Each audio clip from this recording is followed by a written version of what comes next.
Hello বন্ধুরা, আমি যাচ্ছি বাপের বাড়িতে ভাইয়ের বিয়ের জন্য। তো ভাবলাম একটু ব্লগ করে করে তোমাদের সঙ্গে সব কিছু শেয়ার করব।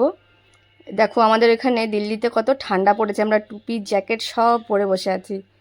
মেট্রো করে যাব ঘর থেকে, অটো করে আমরা মেট্রো স্টেশনে এসেছি, ছতরপুর মেট্রো স্টেশন এটা।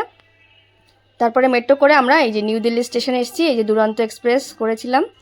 ঢুকে গেছে ট্রেন, ট্রেন ছেড়েও দিয়েছে কুহু আর আমি। তো আমাদের আজকে পুরো রাত থাকতে হবে। বাড়ি থেকে খাবার নিয়ে এসেছিলাম বানিয়ে, কারণ ট্রেনের খাবার একদম ভালো লাগে না। বাড়ি থেকে খাবার বানিয়ে নিয়ে এসেছি। আর এই সাইড লোয়ারটা আমার প্রেফারেন্স থাকে সবসময়, ওখানে আমরা বসে একদম আরামে যেতে পারি, কোনো ঝামেলা থাকে না। আর এই যে আমার মেয়ের রাবড়ি ফেভারিট, উনি রাবড়ি খেতে খুব ভালোবাসে, ট্রেনে বিশেষ করে। যাই হোক, গুড মর্নিং হয়ে গেছে, দেখো সকাল হয়ে গেছে।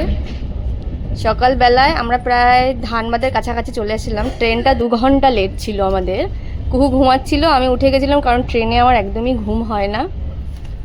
তারপরে বাস ওয়েট করার পালা। এই যে বাবা এসছে নিতে, এবার ভাইয়ের অফিস ছিল, নাইট ডিউটি ছিল, ভাই আসতে পারেনি। ব্যাগটা খুব ভারী ছিল, নাহলে আমি একাই চলে যেতাম। তো বাবা এসে গেছে, আমার একটা বন্ধুও আসবে। এই যে আমরা নেমে গেছি, বন্ধুটা একটু পরে এসছিল। এটা অশোকনগর স্টেশন, পৌঁছে গেছি আমি বাপের বাড়িতে।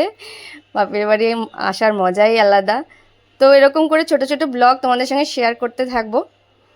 ভাইয়ের বিয়ে যে কদিন আর কি অনুষ্ঠান চলছে, সমস্ত আপডেট দিতে থাকবো। তোমরা সবাই সঙ্গে থেকো। যদি ব্লগ ভালো লাগে অবশ্যই তোমরা কমেন্ট করে জানিও। দেখো এই যে আমার বাড়ি, বিয়ের বাঁশকুঠি পড়ে গেছে, বিয়ে বাড়ি মনে হচ্ছে। চলো সবাই ভালো থেকো, সুস্থ থেকো, নেক্সট ব্লগে আবার দেখা হবে।